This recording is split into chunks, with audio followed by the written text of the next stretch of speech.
Hi, I'm Catherine Tasiopoulos. Hi, I'm Ziyan. I will going to give you a brief overview of the issue parts of this case. Hi, I'm Yuli Jing, and I do the part 3 decision with Lu Jia Wang. She will introduce that part.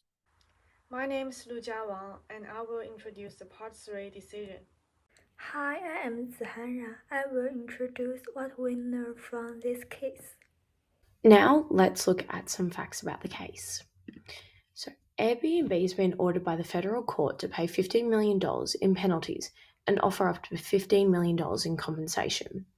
Airbnb admitted to misleading Australian consumers about the currency of prices on its platform between January 2018 and August 2021.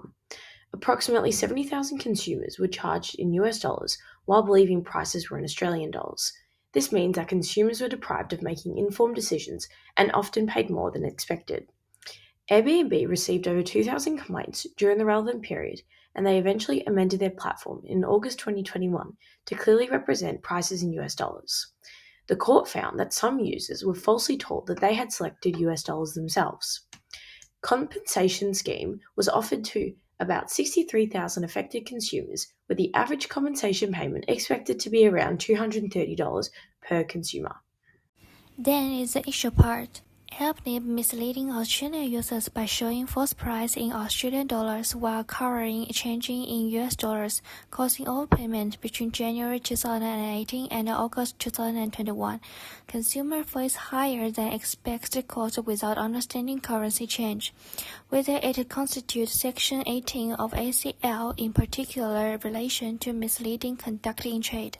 The Intuitive website page used the USD symbol but did not clearly identify whether it was AUD or USD, and the consumer actually paid in USD rather than AUD when they paid.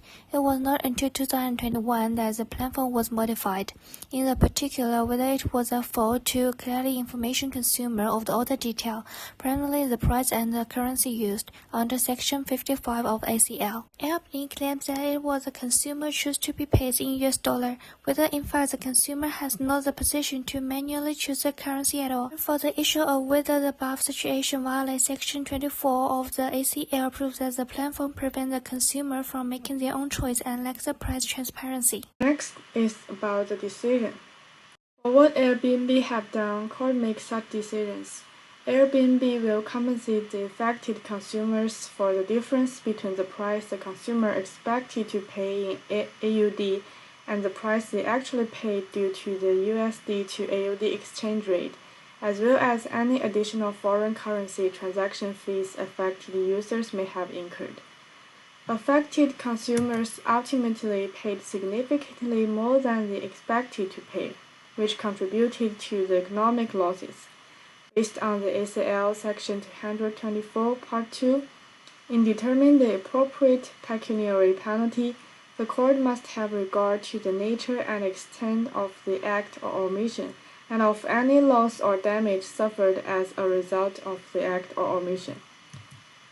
Common law applied is the case between ACCC and Dell Computer. In this case, the Dell Computer showed misleading discount information on its online shop page, which results in the financial loss of consumers as they are led to an adverse purchase decision. As this conduct of Dell Computer causes loss of the consumers, under ACL Section 29 and ACL Section 224, financial penalties applied for Dell Computer. As Airbnb used misleading information and caused financial loss of consumers, Airbnb can also be applied for similar financial penalties. The commercial significance of the Airbnb case goes beyond the direct financial impact on Airbnb. This case highlights the need for business to comply with strict consumer protection laws, which demonstrates to other companies the financial risks associated with non-compliance. In addition, it has implications for the digital economy and e-commerce practices. Companies may need to reassess the way they present information online to avoid similar legal challenges. Companies should be cautious about its information which is misleading. especially for the information which increases profit of the company but indeed puts consumers in the situation of insufficient information. Firstly, as a customer when making any online reservations or purchases, carefully review all details, especially the prices and the currency units. Moreover, understanding and asserting your rights as a customer is equally important. If you ever feel that your rights are being infringed upon, it is essential to confidently speak up and advocate for yourself. Finally, any situation involving refunds or compensation, always contact the company through official channels and do not provide personal information to unsafe sources. Thanks for listening.